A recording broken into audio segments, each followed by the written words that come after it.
45তম BCS প্রিলিমিনারিতে আসা অতি গুরুত্বপূর্ণ 48টি সাধারণ জ্ঞানের প্রশ্ন ব্যাখ্যাসহ সমাধান। বিসিএস প্রিলিমিনারি প্রশ্নগুলো সাধারণত নবম গ্রেড থেকে 16 গ্রেড পর্যন্ত সকল চাকরি পরীক্ষায় থাকে। মডেল টেস্টে দিয়ে মেধা যাচাই করুন। বাংলাদেশের ভৌগোলিক নির্দেশক বা জিআই পণ্য কয়টি? এখানে প্রতিটি প্রশ্নের জন্য 2 থেকে 3 সেকেন্ড সময় থাকবে। এর মধ্যে আমরা সঠিক উত্তরটি বের করব। এখানে সঠিক উত্তর ঘ 31টি। 15 ফেব্রুয়ারি 2024 পর্যন্ত বাংলাদেশের মোট ভৌগোলিক নির্দেশক পণ্য বা জিওগ্রাফিক্যাল ইন্ডিকেশন বা জিআই পণ্য 31টি। 15 ফেব্রুয়ারি 2024 তারিখে নতুন করে আরও 3টি পণ্যকে বাংলাদেশের ভৌগোলিক নির্দেশক বা জিআই পণ্য হিসেবে অনুমোদন দেওয়া হয়েছে। পণ্য 3টি যশোরের খেজুরের গুড়, রাজশাহীর মিষ্টি পান, জামালপুরের নকশিকাঁথা। এই প্রশ্নটি প্রতিনিয়ত আপডেট হচ্ছে, কিন্তু সর্বশেষ যে 3টি পণ্য এগুলো আমাদের মনে রাখতে হবে। এ নিয়ে বাংলাদেশে অনুমোদিত জিআই পণ্যের সংখ্যা দাঁড়ালো 31টি। জিআই পণ্যের স্বীকৃতিদানকারী প্রতিষ্ঠান উইপো, ওয়ার্ল্ড ইন্টেলেকচুয়াল প্রপার্টি অর্গানাইজেশন। চাকরি পরীক্ষার জন্য এটি খুবই গুরুত্বপূর্ণ যে কোন প্রতিষ্ঠান জিআই পণ্যের স্বীকৃতি দেয়। উইপো, WIPO। 11 থেকে 16 গ্রেড পর্যন্ত যে কোনো চাকরি পরীক্ষার জন্য সাধারণত আমাদের এতটুকু তথ্য জানলেই যথেষ্ট, কিন্তু নবম গ্রেড বা বিশেষ প্রিলিমিনারি সহ অন্যান্য চাকরি পরীক্ষার জন্য আমাদের ডিটেলস তথ্য জানতে হবে। এগুলো এখানে দেওয়া আছে, এগুলো সবগুলো আলোচনা করলে ভিডিও অনেক বড় হবে। এজন্য আমাদের যাদের প্রয়োজন আমরা এগুলো দেখে নিতে পারবো। ক্ষুদ্র নৃগোষ্ঠী মণিপুরী বাংলাদেশের কোন জেলায় বেশি বসবাস করে? সঠিক উত্তর গ মৌলভীবাজার। ক্ষুদ্র নৃগোষ্ঠী মণিপুরী সিলেট বিভাগের 4 জেলা জুড়ে অর্থাৎ মৌলভীবাজার, সিলেট, সুনামগঞ্জ, হবিগঞ্জ জেলায় বসবাস করে। সর্বাধিক সংখ্যক মণিপুরী বাস করে মৌলভীবাজার জেলায় তথা কমলগঞ্জ উপজেলায়। সকল সরকারি ও বেসরকারি চাকরি পরীক্ষার জন্য বিশেষ প্রিলিমিনারি পরীক্ষার প্রশ্নগুলো খুবই গুরুত্বপূর্ণ। এজন্য প্রিলিমিনারি পরীক্ষার প্রশ্নগুলো আমাদের ব্যাখ্যাসহ মনে রাখতে হবে। বাংলাদেশের 6ষ্ঠ জাতীয় জনশুমারি ও গৃহগণনা কোন সময়ে অনুষ্ঠিত হয়? উত্তর খ 15 জুন থেকে 21 জুন 2022। বাংলাদেশের 6ষ্ঠ জাতীয় জনশুমারি ও গৃহগণনা অনুষ্ঠিত হয় 15 থেকে 21 জুন 2022। 2021 সালে অনুষ্ঠিত হওয়ার কথা থাকলেও এটি 2022 সালে অনুষ্ঠিত হয়। পূর্বে এর নাম ছিল আদমশুমারি। 1974 সালে প্রথম জনশুমারি অনুষ্ঠিত হওয়ার পর 1981, 1991, 2001, 2011 সর্বশেষ 2022 সালে এটি অনুষ্ঠিত হয়। 6ষ্ঠ জাতীয় জনশুমারি ও গৃহগণনা একমাত্র প্রথম ডিজিটাল জনশুমারি যা বর্ষাকালে অনুষ্ঠিত হয়। বাংলাদেশে মোট কতটি পঞ্চবার্ষিকী পরিকল্পনা গ্রহণ করা হয়েছে? সঠিক উত্তর খ 8টি। বাংলাদেশে এ পর্যন্ত মোট 8টি পঞ্চবার্ষিকী পরিকল্পনা গ্রহণ করা হয়েছে। সরকারের পঞ্চবার্ষিকী পরিকল্পনা প্রণয়ন করে পরিকল্পনা কমিশন। প্রথম পঞ্চবার্ষিকী পরিকল্পনার মেয়াদ ছিল 1973 থেকে 1978 সাল পর্যন্ত। সর্বশেষ 8ম পঞ্চবার্ষিকী পরিকল্পনার মেয়াদ 2021 থেকে 2025 সাল পর্যন্ত। এটি খুবই গুরুত্বপূর্ণ যে 8ম পঞ্চবার্ষিকী পরিকল্পনার মেয়াদ কত? 2021 থেকে 2025 সাল পর্যন্ত। উন্নয়নের পঞ্চবার্ষিকী পরিকল্পনার প্রবর্তক দেশ সাবেক সোভিয়েত ইউনিয়ন, যা বর্তমান রাশিয়া নামে পরিচিত। বাংলাদেশের কয়টি জেলার সাথে সুন্দরবন সংযুক্ত আছে? উত্তর খ 5টি।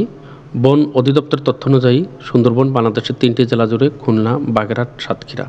কিন্তু মংলা সমুদ্র বন্দর কর্তৃপক্ষের তথ্য অনুযায়ী বাংলাদেশের 5টি জেলার সঙ্গে সুন্দরবন সংযুক্ত। জেলাগুলো খুলনা, বাগেরহাট, সাতক্ষীরা, বরগুনা ও পটুয়াখালী।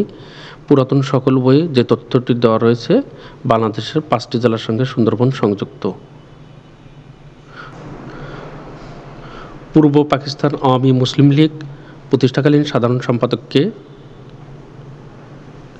সঠিক উত্তর গ শামসুল হক। 1949 সালের 23 জুন ঢাকার KM দাস লেনের রোজ গার্ডেনে পূর্ব পাকিস্তান আওয়ামী মুসলিম লীগ নামে একটি রাজনৈতিক দল গঠিত হয়। এর অর্থ আওয়ামী লীগ কত সালে গঠিত হয়? 1949 সালের 23 জুন। পূর্ব পাকিস্তান আওয়ামী মুসলিম লীগ দলটির নামকরণ করেন মাওলানা আব্দুল হামিদ খান ভাসানী। তিনি দলটির প্রতিষ্ঠাতা সভাপতিও ছিলেন। এছাড়া সহসভাপতি ছিলেন আতাউর রহমান খান। শামসুল হক ছিলেন প্রতিষ্ঠাকালীন সাধারণ সম্পাদক। বঙ্গবন্ধু ছিলেন যুগ্ম সাধারণ সম্পাদক। এ বিষয়টি আমাদের মনে রাখতে হবে। আওয়ামী লীগ প্রতিষ্ঠাকালীন সময়ে বঙ্গবন্ধু শেখ মুজিবুর রহমান ছিলেন যুগ্ম সাধারণ সম্পাদক। উল্লেখ্য, 1955 সালে ধর্মনিরপেক্ষতার রূপ দিতে দলের নাম থেকে মুসলিম শব্দটি বাদ দেওয়া হয়। মুসলিম শব্দটি কত সালে বাদ দেওয়া হয় এটিও পরীক্ষার জন্য খুবই গুরুত্বপূর্ণ। উত্তর 1955 সালে। প্রজাতন্ত্রের রাষ্ট্রভাষা বাংলা কথাটি সংবিধানের কোন অনুচ্ছেদে বলা হয়েছে? উত্তর খ, অনুচ্ছেদ 3। গণপ্রজাতন্ত্রী বাংলাদেশের সংবিধানে প্রথম ভাগের 3 নং অনুচ্ছেদে প্রজাতন্ত্রের রাষ্ট্রভাষা বাংলা কথাটি বলা হয়েছে। অন্যদিকে 2 নং অনুচ্ছেদে প্রজাতন্ত্রের রাষ্ট্রীয় সীমানা, 4 নং অনুচ্ছেদে জাতীয় সঙ্গীত, পতাকা ও প্রতীক এবং 5 নং অনুচ্ছেদে প্রজাতন্ত্রের রাজধানী ঢাকার কথা বলা হয়েছে। ঐতিহাসিক 7 মার্চের ভাষণ সংবিধানের কোন তফসিলে আছে? উত্তর খ, পঞ্চম তফসিল।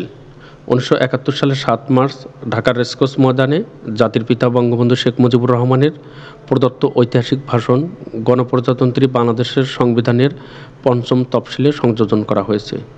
6ষ্ঠ তফসিলে বঙ্গবন্ধু প্রদত্ত বাংলাদেশের স্বাধীনতার ঘোষণা এবং 7ম তফসিলে স্বাধীনতার ঘোষণাপত্র সংযোজন করা হয়েছে। আমাদের মনে রাখতে হবে, 6ষ্ঠ তফসিলে বঙ্গবন্ধু প্রদত্ত বাংলাদেশের স্বাধীনতার ঘোষণা এবং 7ম তফসিলে স্বাধীনতার ঘোষণাপত্র সংযোজন করা হয়েছে। বাংলাদেশের সংবিধান অনুযায়ী কোর্ট অফ রেকর্ড হিসাবে গণ্য? উত্তর ঘ, সুপ্রিম কোর্ট। গণপ্রজাতন্ত্রী বাংলাদেশের সংবিধানে 108 নং অনুচ্ছেদে বলা হয়েছে, সুপ্রিম কোর্ট একটি কোর্ট অফ রেকর্ড হইবেন। কোর্ট অফ রেকর্ড অর্থ নথি সংরক্ষণকারী আদালত বা লেখ্য আদালত। ই-3 চালু হয় কত সালে? সঠিক উত্তর ক, 2013 সালে। জাতীয় রাজস্ব বোর্ড বা এনবিআর 1 জুলাই 2013 সালে অনলাইনে tin tax payer identification number প্রদান সংক্রান্ত ইলেকট্রনিক বা ই-3 রেজিস্ট্রেশন পদ্ধতি চালু করে। এই পদ্ধতিতে নির্দিষ্ট ওয়েবসাইটে প্রয়োজনীয় তথ্য প্রদান করে তাৎক্ষণিকভাবে টিন সার্টিফিকেট পাওয়া যায়। কত সালে মানি লন্ডারিং প্রতিরোধ আইনটি প্রবর্তন করা হয়? উত্তর গ, 2012 সালে। দেশে মানি লন্ডারিং ঠেকাতে 2012 সালে মানি লন্ডারিং প্রতিরোধ আইন প্রণয়ন করা হয়। উক্ত আইনে 27 ধরনের কর্মকাণ্ড অপরাধ হিসেবে অন্তর্ভুক্ত করা হয়। দেশের কোন জেলায় সর্ববৃহৎ সৌর বিদ্যুৎ কেন্দ্র অবস্থিত? উত্তর ঘ, ময়মনসিংহ। বর্তমানে দেশের সবচেয়ে বড় সৌর বিদ্যুৎ কেন্দ্র 200 মেগাওয়াট ক্ষমতাসম্পন্ন তিস্তা সোলার লিমিটেড, যা গাইবান্ধা জেলার সুন্দরগঞ্জে অবস্থিত। তবে অপশনে এটির উল্লেখ না থাকায় উত্তর হবে ময়মনসিংহ। ময়মনসিংহের সুতিয়াখালী সৌর বিদ্যুৎ উৎপাদন কেন্দ্র 50 মেগাওয়াট ক্ষমতাসম্পন্ন। বাংলাদেশের বন গবেষণা কেন্দ্র কোথায় অবস্থিত? উত্তর গ, চট্টগ্রাম। বাংলাদেশের বন গবেষণা কেন্দ্র বা বাংলাদেশ ফরেস্ট রিসার্চ ইনস্টিটিউট চট্টগ্রামের 16 শহরে অবস্থিত। এটি 1955 সালে প্রতিষ্ঠিত হয়। বাংলাদেশের মৎস্য প্রজাতির গবেষণাগার কোথায় অবস্থিত? উত্তর গ, ময়মনসিংহ। বাংলাদেশের মৎস্য প্রজাতির গবেষণাগার ময়মনসিংহে অবস্থিত। এটি 1984 সালে প্রতিষ্ঠিত হয়। এই প্রতিষ্ঠানের অধীনে 5টি কেন্দ্র রয়েছে: স্বাদুপানির কেন্দ্র ময়মনসিংহ, নদী কেন্দ্র চাঁদপুর, চিংড়ি গবেষণা কেন্দ্র বাগেরহাট, লোনা পানির কেন্দ্র পাইকগাছা খুলনা এবং সামুদ্রিক মৎস্য প্রযুক্তি কেন্দ্র কক্সবাজার। উল্লেখ্য, মৎস্য প্রশিক্ষণ কেন্দ্র ইনস্টিটিউট কোথায় অবস্থিত? সেক্ষেত্রে উত্তর হবে চাঁদপুরে। মানে মৎস্য প্রশিক্ষণ ইনস্টিটিউট চাঁদপুরে অবস্থিত। ভারত ছাড়ো আন্দোলন শুরু হয় কত সালে? উত্তর ঘ, 1942 সালে। 1942 সালে 8 আগস্ট থেকে মহাত্মা গান্ধীর নেতৃত্বে ভারত ছাড়ো আন্দোলন শুরু হয়েছিল। এই আন্দোলন ব্যর্থ হলেও এটি ভারতীয় উপমহাদেশের স্বাধীনতা অর্জনকে ত্বরান্বিত করেছিল। সর্বদলীয় রাষ্ট্রভাষা সংগ্রাম কমিটি গঠিত হয় কত সালে? উত্তর গ, 1952 সালে। সর্বদলীয় কেন্দ্রীয় রাষ্ট্রভাষা সংগ্রাম পরিষদ বা কমিটি 30 জানুয়ারি 1952 সালে গঠিত হয়। এই পরিষদের আহ্বায়ক ছিলেন কাজী গোলাম মাহবুব। রাষ্ট্রভাষা বাংলার দাবিতে যে কয়টি পরিষদ বা কমিটি গঠিত হয়েছিল সেগুলোর মধ্যে সর্বশেষ গঠিত হয় সর্বদলীয় কেন্দ্রীয় রাষ্ট্রভাষা সংগ্রাম পরিষদ বা কমিটি। পরবর্তী ভিডিও সবার প্রথমে দেখার জন্য ম্যাথ বাংলা জিকে ইউটিউব চ্যানেলটি সকলকে সাবস্ক্রাইব করার অনুরোধ করছি, কারণ সাবস্ক্রাইব করা না থাকলে পরবর্তী ভিডিওগুলো হয়তোবা সহজে খুঁজে পাওয়া যাবে না এবং সকলের সহযোগিতা ছাড়া এই চ্যানেলটি কখনোই সামনের দিকে অগ্রসর হতে পারবে না। বাংলাদেশের জাতীয় সংসদের অধিবেশন আহ্বান করেন কে? উত্তর ক, রাষ্ট্রপতি। গণপ্রজাতন্ত্রী বাংলাদেশের সংবিধানের পঞ্চম ভাগে বর্ণিত ৭২-এর ১ নং অনুচ্ছেদ অনুযায়ী মহামান্য রাষ্ট্রপতি জাতীয় সংসদের অধিবেশন আহ্বান করেন এবং প্রয়োজনে সংসদ স্থগিত বা ভেঙে দিতে পারেন। স্পিকার হলেন জাতীয় সংসদের সভাপতি, মাননীয় প্রধানমন্ত্রী হলেন জাতীয় সংসদের নেতা, চিফ হুইপ সংসদের দলীয় শৃঙ্খলা রক্ষার দায়িত্ব পালন করেন। ঐতিহাসিক ৬ দফা বঙ্গবন্ধু শেখ মুজিবুর রহমান আনুষ্ঠানিকভাবে ঘোষণা করেন কবে? সঠিক উত্তর গ, ২৩ মার্চ ১৯৬৬। বঙ্গবন্ধু শেখ মুজিবুর রহমান অর্থনৈতিক বৈষম্য থেকে মুক্তির জন্য ১৯৬৬ সালের ৫-৬ ফেব্রুয়ারি লাহোরে অনুষ্ঠিত বিরোধী দলগুলোর সম্মেলনে ঐতিহাসিক ৬ দফা কর্মসূচি উপস্থাপন করেন। তিনি আনুষ্ঠানিকভাবে ৬ দফা ঘোষণা করেন ২৩ মার্চ ১৯৬৬ সালে। এ কর্মসূচিকে বাংলার জনগণ ম্যাগনা কার্টা হিসেবে গ্রহণ করে। বঙ্গবন্ধু স্বয়ং এ ৬ দফাকে পূর্ব পাকিস্তানের বাঁচার দাবি বলে আখ্যায়িত করেন। আমাদের যে বিষয়টি মনে রাখতে হবে, আনুষ্ঠানিকভাবে হলে ২৩ মার্চ ১৯৬৬, আর এমনিতে যদি বলা হয় ৬ দফা কবে ঘোষণা করেন সেক্ষেত্রে হবে ৫-৬ ফেব্রুয়ারি ১৯৬৬। মহান মুক্তিযুদ্ধের সময় ঢাকা শহর কোন সেক্টরে অন্তর্ভুক্ত ছিল? সাধারণত পরীক্ষায় সহজ প্রশ্নগুলো থাকে, বিশেষ প্রিলিমিনারি, তারপরেও দেখা যায় যে বেশ কিছু সহজ প্রশ্ন থাকে। এখানে সঠিক উত্তর ক, ২ নম্বর। ১৯৭১ সালে মহান মুক্তিযুদ্ধের সময় ঢাকা শহর সহ কুমিল্লা, আখাউড়া, ভৈরব এবং ফরিদপুর ও নোয়াখালী জেলার অংশবিশেষ নিয়ে ২ নং সেক্টর গঠিত হয়েছিল। ২ নং সেক্টরের সেক্টর কমান্ডার ছিলেন মেজর খালেদ মোশাররফ ও মেজর এটিএম হায়দার। উল্লেখ্য ৩ নং সেক্টরের অধীনেও ঢাকা জেলার অংশবিশেষ ছিল। পরবর্তী ভিডিও সবার প্রথমে দেখার জন্য ম্যাথ বাংলা জিকে ইউটিউব চ্যানেলটি আবারও সাবস্ক্রাইব করার অনুরোধ করছি। জয় বাংলাকে জাতীয় স্লোগান হিসেবে মন্ত্রিসভা কত তারিখে অনুমোদন করা হয়? সঠিক উত্তর ক, ২ মার্চ ২০২২ সালে। মহান মুক্তিযুদ্ধের জনপ্রিয় স্লোগান ছিল জয় বাংলা। ৭ মার্চ ১৯৭১ সালে ঐতিহাসিক ভাষণের শেষে বঙ্গবন্ধু জয় বাংলা স্লোগান প্রদান করেন। এটি বাঙালির আত্মপরিচয় স্লোগান। তাই ২০ ফেব্রুয়ারি ২০২২ মন্ত্রিসভার বৈঠকে জয় বাংলাকে জাতীয় স্লোগান করার সিদ্ধান্ত নেওয়া হয়। ২ মার্চ ২০২২ প্রজ্ঞাপনটি গেজেট আকারে প্রকাশিত হয়। এর ফলে প্রজ্ঞাপনের নির্দেশনা অনুযায়ী বক্তব্যের শেষে জয় বাংলা উচ্চারণ করতে হবে। আমাদের এখানে উত্তর হবে যেটা গেজেট আকারে প্রকাশিত হয়। ২ মার্চ ২০২২ সালে প্রজ্ঞাপনটি গেজেট আকারে প্রকাশিত হয়, অর্থাৎ জয় বাংলাকে জাতীয় স্লোগান হিসেবে মন্ত্রিসভা ২ মার্চ ২০২২ সালে অনুমোদন করা হয়। বাংলাদেশ সরকারি কর্ম কমিশন কবে গঠিত হয়? উত্তর খ, ৮ এপ্রিল ১৯৭২ সালে। ১৯৭২ সালে ৮ এপ্রিল বঙ্গবন্ধু শেখ মুজিবুর রহমানের হাতে বাংলাদেশ সরকারি কর্ম কমিশন বা বিপিএসসি গঠিত হয়। এটি একটি সাংবিধানিক প্রতিষ্ঠান। গণপ্রজাতন্ত্রী বাংলাদেশ সংবিধানের ৯ম ভাগের ১৩৭ নং অনুচ্ছেদে এক বা একাধিক সরকারি কর্ম কমিশন গঠনের কথা বলা হয়েছে। এটিও অনেক গুরুত্বপূর্ণ। কত নং অনুচ্ছেদ অনুযায়ী বাংলাদেশ সরকারি কর্ম কমিশন গঠিত হয়? ১৩৭ নং। আমরা অন্যান্যগুলো এখানে দেখে নেব। বাংলাদেশের প্রধান খনিজ সম্পদ কোনটি? সঠিক উত্তর গ, প্রাকৃতিক গ্যাস। প্রধান খনিজ সম্পদ হিসেবে বিবেচনা করা হয় প্রাকৃতিক গ্যাসকে। উল্লেখ্য বাংলাদেশের প্রথম গ্যাস ক্ষেত্র আবিষ্কৃত হয় ১৯৫৫ সালে। প্রথম গ্যাস উত্তোলন হয় ১৯৫৭ সালে। বর্তমানে দেশে মোট গ্যাস ক্ষেত্র রয়েছে ২৯টি। সর্বশেষ গ্যাস ক্ষেত্র ইলিশা ১ ভোলায় অবস্থিত। ইউরিয়া সারের কাঁচামাল কি? সঠিক উত্তর গ, মিথেন গ্যাস। ইউরিয়া সারের প্রধান কাঁচামাল মিথেন গ্যাস। ইউরিয়া সারে প্রায় ৪৭% নাইট্রোজেন বিদ্যমান, যা উদ্ভিদের বৃদ্ধির জন্য অনেক সহায়ক। কোনটি বিচার বিভাগের কাজ নয়? উত্তর ঘ, সংবিধান প্রণয়ন। সংবিধান প্রণয়ন বা অন্যান্য আইন প্রণয়নের ক্ষমতা আইন বিভাগের। আইনের প্রয়োগ, ব্যাখ্যা এবং সংবিধানের ব্যাখ্যা প্রদানের কাজ বিচার বিভাগের এখতিয়ারভুক্ত। পারিবারিক আদালত অধ্যাদেশ কত সালে জারি করা হয়? উত্তর খ 1985 সালে। বিবাহ বিচ্ছেদ, দাম্পত্য সম্পর্ক পুনরুদ্ধার, মোহরানা, ভরণপোষণ ও অভিভাবকত্ব এই 5টি গুরুত্বপূর্ণ পারিবারিক সমস্যার নিষ্পত্তি সম্পর্কিত অধ্যাদেশ 1985 সালে জারি করা হয়। এই আইনটি রাঙ্গামাটি, খাগড়াছড়ি, বান্দরবান এই 3 পার্বত্য জেলা ব্যতীত সারা দেশের জন্য প্রযোজ্য। উল্লেখ্য, বাংলাদেশ মুসলিম পারিবারিক আইন প্রণীত হয় 1961 সালে। গণহত্যা জাদুঘর কোথায় অবস্থিত? উত্তর ঘ খুলনা। বাংলাদেশের তথা দক্ষিণ এশিয়ার প্রথম গণহত্যা জাদুঘরটি খুলনায় অবস্থিত। এটি দেশের একমাত্র গণহত্যা জাদুঘর। 2014 সালের 17 মে জাদুঘরটি যাত্রা শুরু হয়। নভেরা আহমেদের পরিচয় কী হিসাবে?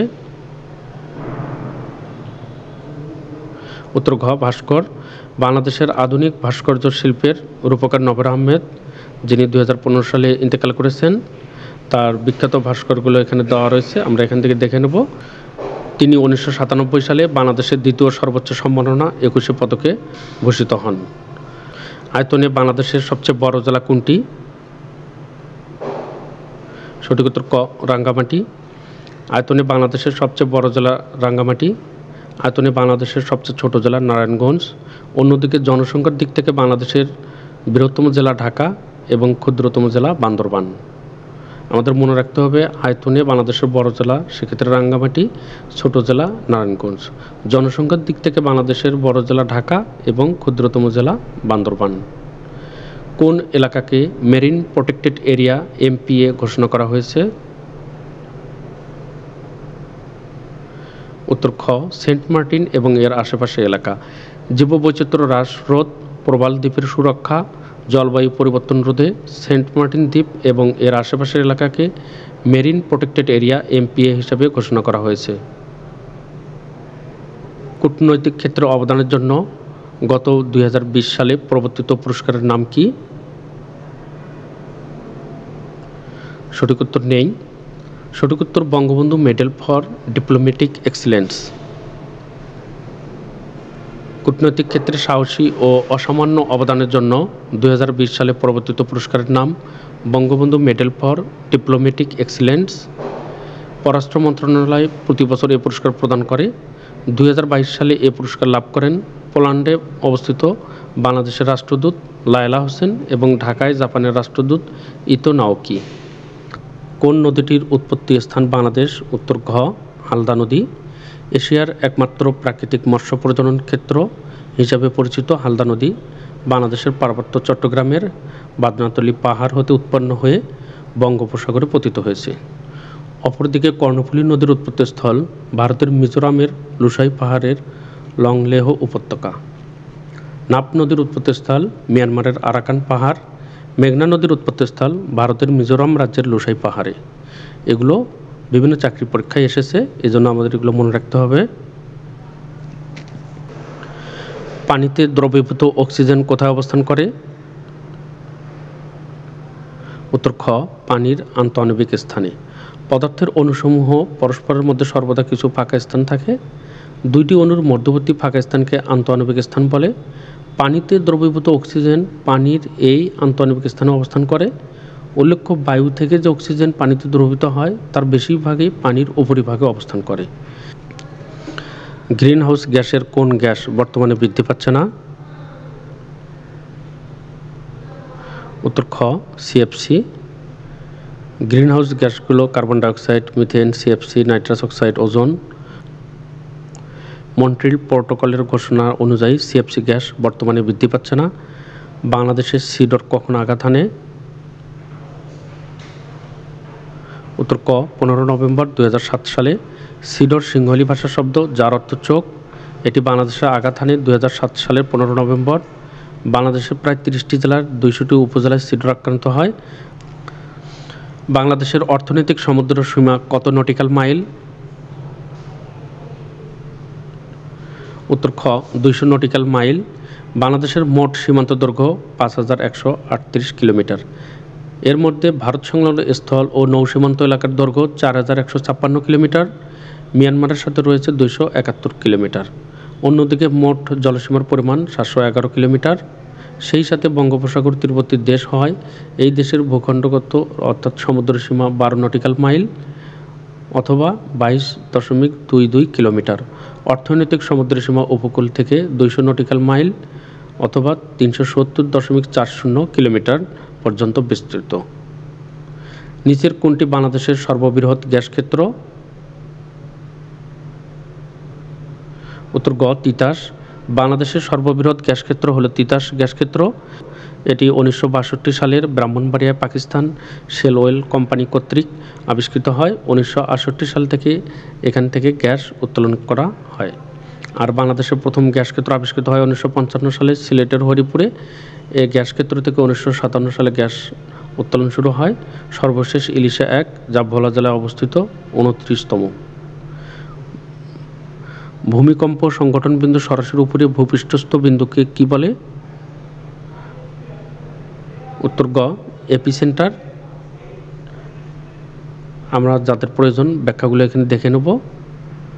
বিশ্বব্যাপী নিচের কোন অর্থনৈতিক খাত থেকে সবচেয়ে বেশি গ্রিনহাউস গ্যাস নির্গত হয়? সঠিক উত্তর ঘ বিদ্যুৎ ও তাপ উৎপাদন। উত্তর গোলার্ধে ক্রান্তীয় ঘূর্ণিঝড়ের বায়ু কোন দিকে প্রবাহিত হয়? উত্তর খ ঘড়ির কাঁটার বিপরীতে। উত্তর গোলার্ধে ক্রান্তীয় বায়ু ঘড়ির কাঁটার বিপরীত দিকে প্রবাহিত হয়। মানুষের দেহকোষে ক্রোমোজোমের সংখ্যা কতটি? উত্তর গ ৪৬টি। মানুষের দেহকোষে ক্রোমোজোমের সংখ্যা ৪৬টি অথবা ২৩ জোড়া। এদের মধ্যে ২২ জোড়া অটোজোম, যা সব পুরুষ ও স্ত্রীলোক সবার মধ্যে থাকে। বাকি ১ জোড়া সেক্স বা লিঙ্গ নির্ধারক ক্রোমোজোম, যা স্ত্রী পুরুষ দেহে ভিন্ন ভিন্ন। সুষম খাদ্যে শর্করা, আমিষ ও চর্বিজাত খাদ্যের অনুপাত কত? উত্তর ক ৪:১:১। সুষম খাদ্যে ৬টি উপাদান থাকে: শর্করা, আমিষ, স্নেহ, ভিটামিন, খনিজ লবণ, পানি। এগুলোর মধ্যে শর্করা, আমিষ, স্নেহ বা চর্বিজাত খাদ্যের অনুপাত ৪:১:১। মানুষের শরীরে রক্তের গ্রুপ কয়টি? উত্তর ক ৪টি। বিজ্ঞানী কার্ল ল্যান্ডস্টেইনার ১৯০০ সালে মানুষের রক্তের গ্রুপ আবিষ্কার করেন। অ্যান্টিজেন অ্যান্টিবডির উপস্থিতির উপর ভিত্তি করে মানবদের রক্তের গ্রুপকে ৪টি ভাগে ভাগ করা হয়েছে, যেগুলো হচ্ছে এ, বি, এবি ও ও। ও রক্তের গ্রুপকে সর্বজনীন দাতা এবং এবি গ্রুপকে সর্বজনীন গ্রহীতা বলা হয়। আর্সেনিকের পারমাণবিক সংখ্যা কত? উত্তর ক ৩৩। উড়োজাহাজের গতি নির্ণায়ক যন্ত্রের নাম কি? উত্তর ক ট্যাকোমিটার। উড়োজাহাজের গতি নির্ণায়ক যন্ত্রের নাম ট্যাকোমিটার। উচ্চতা নির্ণায়ক যন্ত্র অল্টিমিটার। মোটর গাড়ির গতি নির্ণায়ক যন্ত্র ওডোমিটার। শব্দের তীব্রতা নির্ণায়ক যন্ত্র অডিওমিটার। টেলিভিশনে যে তরঙ্গ ব্যবহার করা হয়? উত্তর ক রেডিও ওয়েভ। টেলিভিশনে রেডিও ওয়েভ তরঙ্গ ব্যবহার করা হয়। অণুজীব বিজ্ঞানের জনক কে? উত্তর ঘ অ্যান্টনি ভন লিওয়েনহুক। ডাচ বা নেদারল্যান্ডস বিজ্ঞানী অ্যান্টনি ভন লিওয়েনহুক ১৬৭৫ খ্রিস্টাব্দে নিজের আবিষ্কৃত সরল অণুবীক্ষণ যন্ত্রের মাধ্যমে ব্যাকটেরিয়া আবিষ্কার করেন। এজন্য তাকে অণুজীব বিজ্ঞানের জনক বলা হয়। বাতাস একটি? উত্তর গ প্যারাচুম্বকীয় পদার্থ। বাতাস বা বায়ু যে উপাদানগুলি গঠিত তার মধ্যে অক্সিজেন প্যারাচুম্বকীয় পদার্থ, নাইট্রোজেন আর কার্বন ডাইঅক্সাইড এগুলো হলো ডায়াচুম্বকীয় পদার্থ।